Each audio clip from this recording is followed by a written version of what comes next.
భూలోకంలో ఉండగా నేను నులివెచ్చని స్థితి కలిగి ఉన్నాను. ఎంతో భక్తి కలిగి ఉండేవాడిని. ఎంతో భక్తిగా ఉంటూ ప్రార్థన కలిగి అన్ని విషయముల్లో నమ్మకం కలిగినట్లు ఉండేవాడిని. కానీ నాలో కొన్ని బలహీనతలు తీసివేసుకోలేకపోయాను. నేను ఇంటికి రాగానే భయంకరంగా సినిమాలు, టీవీలో వస్తున్న ప్రతి వ్యర్థమైన కార్యక్రమాలను చూస్తూ ఆనందిస్తూ ఉండేవాడిని.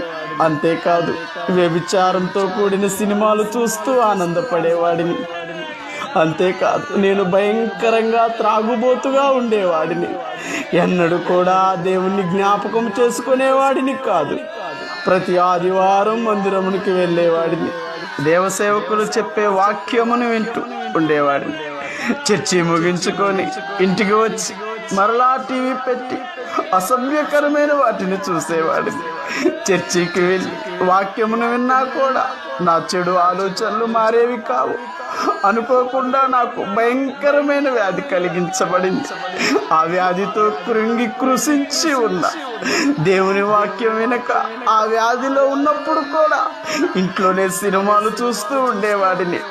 నా వ్యాధి ముదిరింది, నా మరణమునకు దారి తీసింది.